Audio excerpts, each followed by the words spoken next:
नमस्कार दोस्तों, welcome to our channel sir Aurobindo physics. आज हम पढ़ेंगे लॉज ऑफ मोशन का पार्ट 10 या फिर ये कह सकते हैं कि आज हम पढ़ेंगे फ्रिक्शन का पार्ट 1। प्रीवियस पार्ट में हमने फोर्स पर वेरिएबल मास पढ़ा था।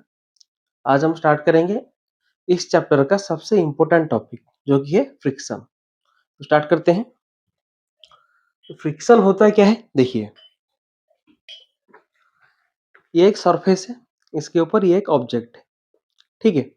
अगर इसके ऊपर मैं ऐसे फोर्स लगा रहा हूँ पीछे से, किस डायरेक्शन में, इस डायरेक्शन में, या फिर इसको इस डायरेक्शन में ऐसे खींच रहा हूं, ठीक है। ये मूव करे या ना करे, लेकिन ये जो कांटेक्ट सरफेस है यहाँ पे क्या लगेगा, फ्रिक्शन।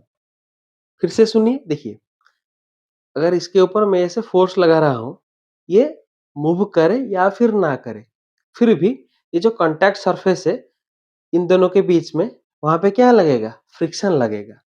अपोजिंग फोर्स किस डायरेक्शन में लगेगा, अगर मैं इस डायरेक्शन में फोर्स दे रहा हूं तो उसके अपोजिट में लगेगा, या फिर इस डायरेक्शन में अगर मैं इसे खींच रहा हूं तो इसके अपोजिट में लगेगा। किसके पैरेलल, ये जो कांटेक्ट सरफेस है इसके पैरेलल। जिस डायरेक्शन में मोशन हो रहा होगा या फिर जिस डायरेक्शन में मोशन हो सकता है, यानी कि जो फोर्स का डायरेक्शन है उसी के अपोजिट में लगेगा फ्रिक्शन। तो फ्रिक्शन क्या है, देखिए whenever a body move or tend to move over the surface of another body, a force comes into play which acts parallel to the surface of contact and oppose the relative motion. This opposing force is called friction. यहाँ पे ये surface है, इसके ऊपर ये जो object है, अगर ये इस डायरेक्शन में इसके ऊपर फोर्स लगा है जिसकी वजह से इस डायरेक्शन में मूव करेगा, तो फिर फ्रिक्शन कहाँ लगेगा, यहाँ पे जो कॉन्टैक्ट सरफेस है उसके पैरेलल, कहाँ पे, अपोजिट डायरेक्शन में, तो फ्रिक्शन लगेगा इस डायरेक्शन में। या फिर अगर ये ऑब्जेक्ट इस डायरेक्शन में मूव कर रहा है तब फ्रिक्शन कहाँ लगेगा, उसके अपोजिट डायरेक्शन में, ठीक है। तो जो फ्रिक्शन है जनरली हम पढ़ते हैं क्या, ये अपोज करता है मोशन को, लेकिन कभी कभी ये क्या करता है, मोशन में हेल्प भी करता है। कैसे, जैसे कि अगर हम चलते हैं या फिर कोई व्हीकल चलाते हैं, कार हो, मोटरसाइकिल हो, कुछ भी, वो किसकी वजह से चलता है, फ्रिक्शन की वजह से। अगर सरफेस के हमारे पैरों के बीच में फ्रिक्शन ना होगा तो हम चलेंगे कैसे, हम तो गिर जाएंगे ना फिसल के, ठीक है। तो फ्रिक्शन जनरली डिपेंड करता है किसके ऊपर, first nature of medium of contact between two bodies. इसका मतलब क्या है, फोर्स डिपेंड करता है first nature of medium of contact between two bodies, यानी कि देखिए ये दो ऑब्जेक्ट है, इनके बीच में ये है कांटेक्ट सरफेस, ठीक है।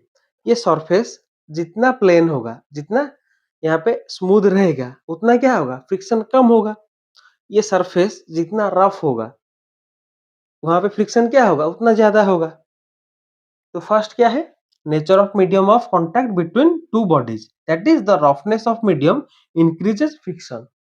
यानी कि ये जो मीडियम है, यहाँ पे ये जो सरफेस है जहां से ये दोनों ऑब्जेक्ट कांटेक्ट, जिस कांटेक्ट सरफेस में है, वो जितना स्मूथ होगा उतना क्या होगा, फ्रिक्शन कम होगा, और जितना रफ होगा फ्रिक्शन उतना ज्यादा होगा। सेकेंड क्या है, it depends upon normal reaction.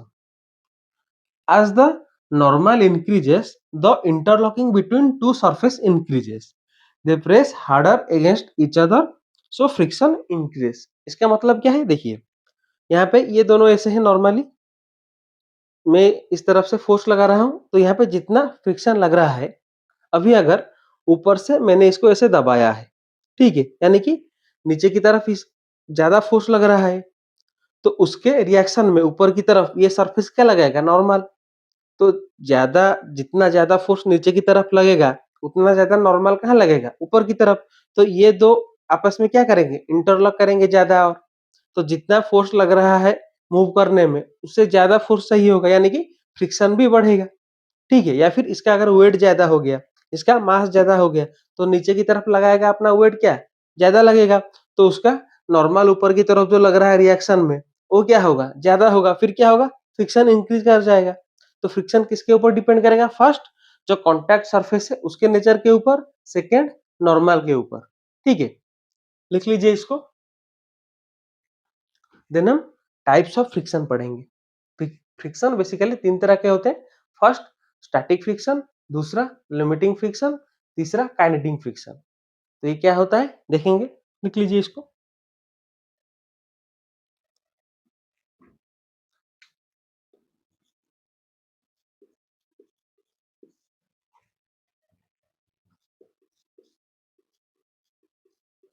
ठीक है, तो फ्रिक्शन इन दोनों के ऊपर डिपेंड करता है।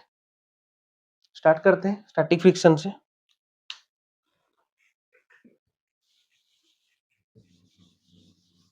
तो स्टैटिक फ्रिक्शन क्या है देखिए, the opposing force that comes into play when one body tends to move over the surface of another but the actual motion has yet not started is called static friction। इसका मतलब क्या है देखिए, इसके ऊपर ये ऑब्जेक्ट है, यहाँ पे फोर्स लग रहा है, ठीक है। लेकिन अब तक ये जो सरफेस है, ऊपर वाला जो ऑब्जेक्ट है, ये क्या क्या है, अभी तक मूव नहीं किया है।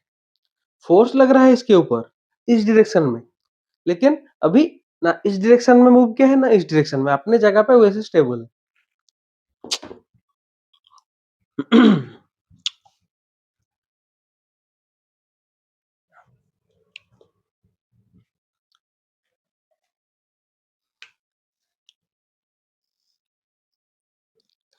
स्टैटिक फ्रिक्शन क्या है, the opposing force that comes into play when one body tends to move over the surface of another but the actual motion has yet not started is called static friction। इसका मतलब क्या है देखिए,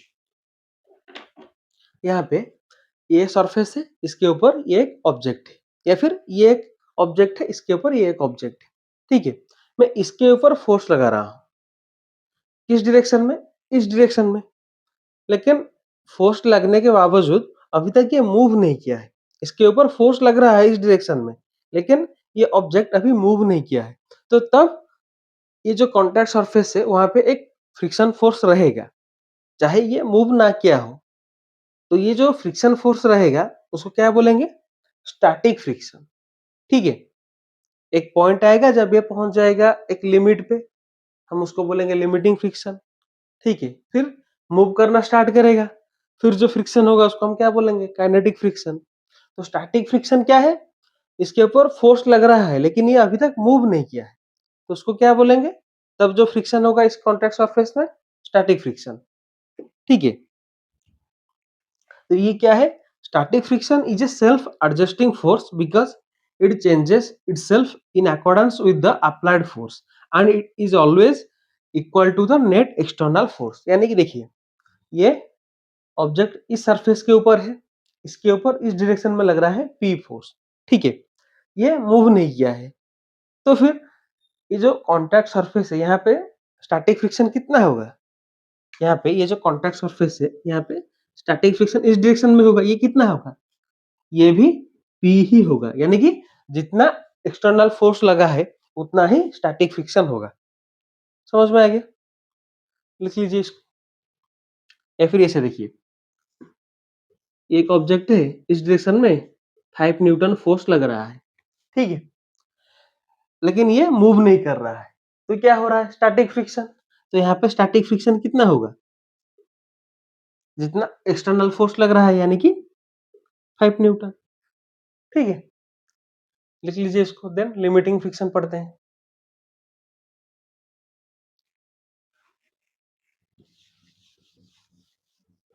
तो limiting friction क्या है,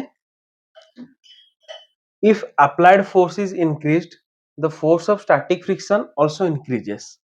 if the applied force exceeds a certain value the body starts moving। this maximum value of static friction up to which the body doesn't move is called limiting friction। इसका मतलब क्या है देखिए, यहाँ पे ये एक ऑब्जेक्ट है, इसके ऊपर एक ऑब्जेक्ट रखा हुआ है, ठीक है। ये लगा रहा है नीचे अपना वेट mg, ऊपर लग रहा है नॉर्मल इसकी रिएक्शन में। तो ये जो ऑब्जेक्ट है ऊपर वाला, इसके ऊपर इस डायरेक्शन में F फोर्स लग रहा है, ठीक है। तो जब F फोर्स लग रहा है, जब तक ये मूव नहीं किया है, तब तक क्या लग रहा है, इसके ऑपोजिट में स्टैटिक फ्रिक्शन, ठीक है। लेकिन जब ये फोर्स को हम बढ़ाते जाएंगे, तो एक पॉइंट आएगा जब क्या करेगा, ये इस डायरेक्शन में मूव करना स्टार्ट करेगा। तो वो जो पॉइंट है, जब ये मूव करना स्टार्ट करेगा, ठीक उसके एग्जैक्ट पहले, यानी कि जब मूव नहीं किया हो, लेकिन मतलब जैसे समझ लीजिए मैं 5 रोटी खा सकता हूँ, ठीक है। उससे अगर थोड़ा भी ज्यादा खाया तो उल्टी हो जाएगी। तो अगर मैं 1 रोटी खाया, 2 रोटी खाया, 3 रोटी खाया, तो ये क्या है हमारा स्टैटिक फ्रिक्शन, ठीक है। उससे मुझे उल्टी नहीं होगी, लेकिन मेरा पेट भी नहीं भरेगा। मेरा पेट भरेगा कब, 5 रोटी पे। तो 5 रोटी क्या है मेरा लिमिटिंग फ्रिक्शन। उससे थोड़ा भी ज्यादा होगा तो उल्टी हो जाएगी। ठीक वैसे ही ये जो स्टैटिक फ्रिक्शन है, ये जब अपने लिमिट में पहुंच जाएगा, यानी कि उसके बाद थोड़ा सा भी ज्यादा फोर्स लगा तो ये क्या करेगा, मूव करेगा। तो वो जो मैक्सिमम पॉइंट है, जो लिमिटिंग पॉइंट है, उसको हम क्या बोलते हैं, लिमिटिंग फ्रिक्शन। तो लिमिटिंग फ्रिक्शन क्या है, maximum value of static friction. तो ये जो ये ऑब्जेक्ट है, इनके बीच में ये जो कॉन्टैक्ट सरफेस है, यहाँ पे जो लिमिटिंग फ्रिक्शन है, वो क्या है, डायरेक्टली प्रोपोर्शनल टू नॉर्मल। बताया था कि नॉर्मल जब इंक्रीज करेगा तब क्या होगा, फ्रिक्शन बढ़ेगा, क्योंकि इंटरलॉकिंग दोनों के बीच में हो जाएगी ज्यादा। अगर ये दो ऑब्जेक्ट है, इनके बीच में ये कॉन्टैक्ट सरफेस है, अगर ऊपर से फोर्स लग रहा है ज्यादा, यानी कि रिएक्शन में नॉर्मल भी ज्यादा लग रहा है, अगर नॉर्मल ज्यादा रहेगा तो क्या होगा, यहाँ पे फ्रिक्शन भी ज्यादा लगेगा मूव करने के लिए फोर्स। तो फोर्स भी ज्यादा चाहिए होगा, क्योंकि फ्रिक्शन भी ज्यादा लगेगा। तो ये जो नॉर्मल जितना बढ़ रहा है, फ्रिक्शन भी उतना ही बढ़ रहा है। तो यहाँ पे ये जो लिमिटिंग फ्रिक्शन है वो क्या है, नॉर्मल से डायरेक्टली प्रोपोर्शनल, ठीक है। यानी कि जितना नॉर्मल बढ़ेगा उतना लिमिटिंग फ्रिक्शन ज्यादा हो जाएगा, उतना ज्यादा फोर्स चाहिए होगा उस लिमिट तक पहुंचने के लिए। तो limiting friction F L is directly proportional to normal, और limiting friction is mu S N. ये म्यू एस क्या है, कोएफिशिएंट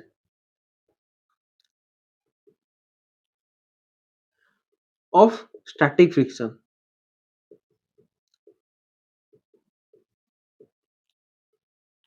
ठीक है। ये जो म्यू एस है, ये क्या है, कोएफिशिएंट ऑफ स्टैटिक फ्रिक्शन, क्योंकि ये जो लिमिटिंग फ्रिक्शन है क्या है, maximum value of static friction. तो म्यू एस क्या है, it depends on material and nature of surfaces in contact, that means whether dry or wet, rough or smooth, polished or non polished। यानी कि ये जो कोफिशिएंट ऑफ स्टैटिक फ्रिक्शन है, ये जो कॉन्टैक्ट सरफेस है उसके नेचर के ऊपर डिपेंड करता है, उसके मटेरियल के ऊपर डिपेंड करता है। वो ड्राई है, वेट है, उसको पॉलिश किया है, पॉलिश नहीं किया है, ठीक है, उसके ऊपर क्या डिपेंड करता है, ये कोफिशिएंट ऑफ स्टैटिक फ्रिक्शन। ये डिपेंड नहीं करता है किसके ऊपर, जो अपरेंट कॉन्टैक्ट सरफेस एरिया है उसके ऊपर, ठीक है। It doesn't depend upon apparent area of contact. तो लिख लीजिए इसको, लिमिटिंग फ्रिक्शन को, ये क्या है समझ में आ गया। अभी काइनेटिक फ्रिक्शन पढ़ते हैं, ठीक है। काइनेटिक फ्रिक्शन, तो काइनेटिक फ्रिक्शन क्या है, if the applied force is increased further and sets the body in motion, the friction opposing the motion is called kinetic friction, ठीक है। देखिए यहाँ पे पहले हमने फोर्स लगाया, मूव नहीं किया, लेकिन कॉन्टैक्ट सरफेस में अपोजिंग फोर्स लगा, जिस डायरेक्शन में फोर्स लगा रहा है उसके अपोजिट में, तब हमने उसको क्या बोला, स्टैटिक फ्रिक्शन। फिर एक फोर्स को इंक्रीज किया एक लिमिट तक, जिस जिस लिमिट के बाद थोड़ा सा भी अगर फोर्स इंक्रीज किया तो ये मूव करना स्टार्ट करेगा। तो उस लिमिट तक का जो फ्रिक्शन लग रहा है यहाँ पे कॉन्टैक्ट सरफेस में, उसको हमने क्या बोला, लिमिटिंग फ्रिक्शन। तो फिर हमने फोर्स को इंक्रीज किया, अब क्या किया, जैसे ही हमने फोर्स को इंक्रीज किया, ये ऑब्जेक्ट मूव करने लगी। तो जब ये मूव करने लगी, तो यहाँ पे कॉन्टैक्ट सरफेस में जो अपोजिंग फोर्स है उसको हम क्या बोलेंगे? Kinetic friction. यानी कि अब ऑब्जेक्ट मूव कर रहा है, तो जब मूव कर रहा है तब उसके अपोजिट में जो अपोजिंग फोर्स लग रहा है कॉन्टैक्ट सरफेस में, उसको हम क्या बोलेंगे? Kinetic friction. ठीक है? तो ये काइनेटिक फ्रिक्शन क्या है? ये ऑब्जेक्ट है, ठीक है, मूव कर रहा है, इस डायरेक्शन में फोर्स लगा है F, तो ये इसी डायरेक्शन में मूव कर रहा है। नीचे की तरफ लग रहा है इसका वेट, ऊपर की तरफ रिएक्शन में नॉर्मल। तो ये जो काइनेटिक फ्रिक्शन है कहाँ लगेगा? कॉन्टैक्ट सरफेस में। इसको अपोज करेगा, रिप्रेजेंट करेंगे इसे F के। तो ये क्या है? ये भी directly proportional to normal. Kinetic friction is directly proportional to normal. Friction is directly proportional to normal. Normal जितना बढ़ेगा क्या होगा? फ्रिक्शन उतना ही बढ़ेगा, चाहे लिमिटिंग हो, काइनेटिक हो या फिर स्टैटिक हो। ठीक है? तो काइनेटिक फ्रिक्शन क्या हो जाएगा? म्यू के एन। ये जो म्यू के है ये क्या है? ये है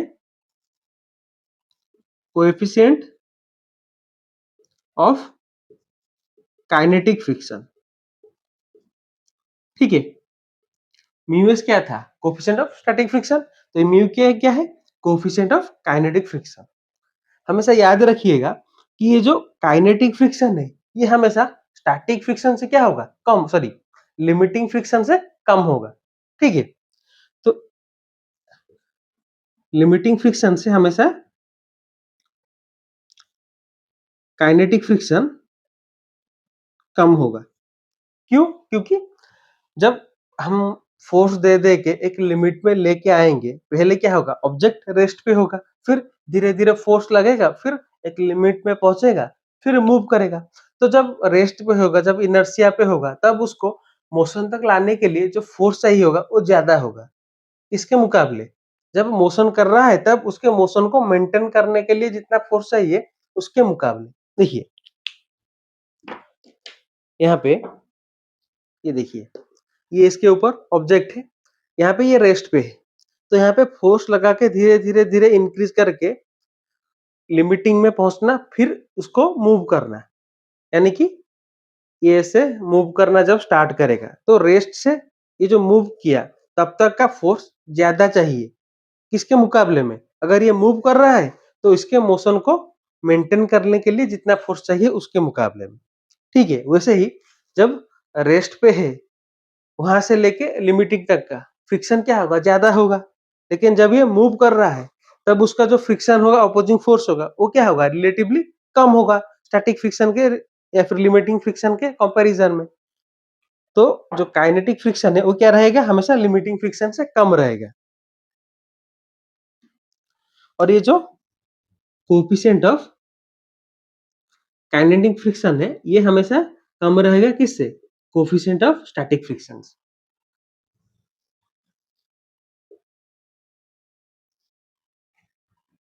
ठीक है? तो काइनेटिक फ्रिक्शन दो तरह के होते हैं। कौन से कौन से?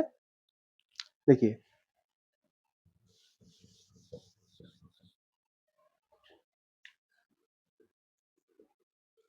काइनेटिक फ्रिक्शन अगेन दो तरह के होते हैं। एक स्लाइडिंग फ्रिक्शन, दूसरा रोलिंग फ्रिक्शन।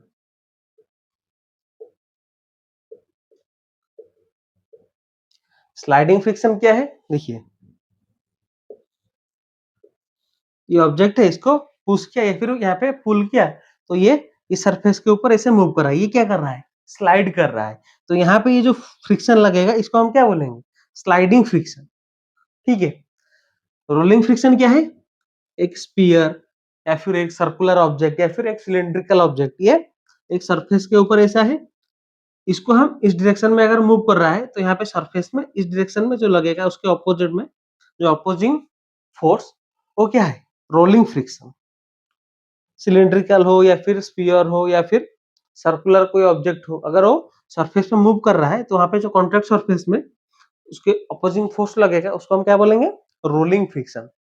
हमेशा ये रोलिंग फ्रिक्शन स्लाइडिंग फ्रिक्शन से कम होगा। क्यों? क्योंकि यहाँ पे कॉन्टैक्ट सरफेस है वो बहुत ही कम है इसके कंपैरिजन में। ठीक है, तो लिख लीजिए इसको, फिर हम क्वेश्चंस करना स्टार्ट करते हैं। ज्यादा नहीं, 2-3 क्वेश्चन करेंगे, बाकी नेक्स्ट पार्ट में आगे पढ़ेंगे। इंक्लाइन में कैसे मूव करेगा, फिर फ्रिक्शन कैसे लगेगा इंक्लाइन में, ये सब पढ़ेंगे नेक्स्ट पार्ट में। ठीक है, क्वेश्चन नंबर 1 क्या है? Find type of friction. Maximum friction 100 Newton. ठीक है, यहाँ पे लगा है 10 न्यूटन का फोर्स, यहाँ पे 100 न्यूटन का, यहाँ पे 150 न्यूटन का। तो यहाँ पे मैक्सिमम फ्रिक्शन कितना हो सकता है? 100 न्यूटन, यानी कि क्या है? Limiting friction. तो यहाँ पे मैक्सिमम लग सकता है कितना? 100 न्यूटन। यहाँ पे फोर्स लगा है कितना? 10 न्यूटन, यानी कि ये मूव नहीं कर रहा है, तो ये क्या है? Static friction. ठीक है, यहाँ पे लिमिट कितना है? 100 न्यूटन। लग रहा है कितना? 100 न्यूटन। तो ये क्या है? Limiting friction. यहाँ पे तो पता चल गया होगा, 100 लिमिट है, 150 लग रहा है, तो यहाँ पे कौन सा फ्रिक्शन है? Kinetic friction. ठीक है, question number 2, find incorrect statement. First statement क्या है? Rolling friction is smaller than sliding friction. देखिए, ये क्या है? Sliding friction. कोई ऑब्जेक्ट है जो कि स्लाइड कर रहा है। रोलिंग फ्रिक्शन क्या है? ये। तो इन दोनों में से कौन सा ज्यादा होगा? ऑब्वियसली स्लाइडिंग फ्रिक्शन, क्योंकि यहाँ पे कॉन्टैक्ट सरफेस ज्यादा है। तो इनमें से ये करेक्ट है कि नहीं? Rolling friction is smaller than sliding friction. तो ये क्या है? स्टेटमेंट करेक्ट है। हमें चाहिए क्या? Incorrect statement. सेकंड क्या है? Limiting value of static friction is directly proportional to normal. Limiting value of static friction यानी लिमिटिंग फ्रिक्शन, तो limiting friction is directly proportional to normal, ये भी करेक्ट स्टेटमेंट है। देन तीसरा, coefficient of sliding friction has dimension of length, ये गलत है। ठीक है, तो ये है हमारा आंसर। याद रखिएगा, coefficient of static friction, limiting friction, sorry, static friction नहीं लिमिटिंग फ्रिक्शन है। Coefficient of static friction and coefficient of kinetic friction दोनों ही यूनिटलेस डायमेंशनलेस है। ठीक है, दोनों का कोई यूनिट नहीं है, ना कि कोई डायमेंशन है। लिख लीजिए इसको। ठीक है, देखिए, अगर एक क्वेश्चन है जिसमें गिवन है कि एक ऑब्जेक्ट के ऊपर सम अमाउंट ऑफ फोर्स लगा है, तो ऑब्जेक्ट मूव करेगा या नहीं, कैसे हमें पता चलेगा? देखिए, यहाँ पे ये एक ऑब्जेक्ट है, इस पे मान लेते हैं एफ अमाउंट ऑफ फोर्स लगा है, तो हमें कैसे पता चलेगा ये मूव करेगा या फिर नहीं? तो इसके लिए फर्स्ट हम क्या करेंगे, हेडिंग डाल देते हैं, ऑब्जेक्ट विल मूव और नॉट। तो फर्स्ट क्या करेंगे हम? फर्स्ट निकालेंगे हम नॉर्मल। ठीक है, तो फर्स्ट नॉर्मल रिएक्शन निकालेंगे। सेकेंड क्या निकालेंगे? लिमिटिंग फ्रिक्शन, यानी कि ये। फिर क्या करेंगे हम? कंपेयर करेंगे कि जो फोर्स गिवन है वो अगर क्या होगा, ग्रेटर देन लिमिटिंग फ्रिक्शन होगा, तो वहां पे क्या हो रहा होगा? मूव हो रहा होगा, यानी कि काइनेटिक फ्रिक्शन हो रहा होगा। अगर फोर्स स्मॉलर होगा किससे? लिमिटिंग फ्रिक्शन से, तो वहां पे क्या होगा? स्टैटिक होगा, यानी कि वो मूव नहीं करेगा। ठीक है, तो इस प्रोसेस को हम फॉलो करेंगे। लिख लीजिए इसको, इसके ऊपर एक दो क्वेश्चन करते हैं। ठीक है, क्वेश्चन नंबर 3 गिवन क्या है? Find the object will move और नॉट। फर्स्ट केस में एक 10 kg का ऑब्जेक्ट है जिसके ऊपर लग रहा है 2 न्यूटन फोर्स, यहाँ पे कोएफिशिएंट ऑफ स्टैटिक फ्रिक्शन कितना है 0.1। तो फर्स्ट क्या करेंगे, नॉर्मल निकालेंगे। यहाँ पे नॉर्मल क्या है, नीचे की तरफ लग रहा है इसका weight mg, 10 into acceleration due to gravity कितना 100 न्यूटन। तो यहाँ पे नॉर्मल कितना है 100 न्यूटन। देन हम क्या निकालेंगे, लिमिटिंग फ्रिक्शन, यानी कि coefficient of static friction into normal. तो कितना आ गया 0.1 इंटू 100, कितना आ गया 10 न्यूटन। तो लिमिटिंग फ्रिक्शन कितना है 10 न्यूटन, फोर्स लग रहा है 2 न्यूटन। तो क्या मूव करेगा, नहीं करेगा। तो क्या होगा, विल नॉट मूव। यहाँ पे कौन सा फ्रिक्शन लग रहा है, स्टैटिक फ्रिक्शन, ठीक है। तो यहाँ पे कितना है, अगेन 10 kg का ऑब्जेक्ट है। यहाँ पे कोएफिशिएंट ऑफ स्टैटिक फ्रिक्शन है 0.5, लग रहा है 25 न्यूटन फोर्स। तो फर्स्ट नॉर्मल निकालते हैं, कितना नीचे लग रहा है weight, mass into acceleration due to gravity कितना 100 न्यूटन। तो नॉर्मल आ गया 100 newton. Then limiting friction US into N, coefficient of static friction कितना है 0.5, 0.5 इंटू 100 कितना आ गया 50 न्यूटन। तो लिमिटिंग फ्रिक्शन है कितना 50 न्यूटन, लग रहा है कितना 25 न्यूटन। तो मूव करेगा या नहीं करेगा, मूव नहीं करेगा, विल नॉट मूव। वहीं पे अगर इस डायरेक्शन में 200 न्यूटन फोर्स लगा होगा तब क्या होगा, मूव कर जाएगा। तो लिमिटिंग फ्रिक्शन हमें निकालना है, फिर अप्लाइड फोर्स से कंपैरिजन करना है। अगर ज्यादा होगा तो मूव करेगा, अगर कम होगा तो मूव नहीं करेगा, ठीक है। लिख लीजिए इसको।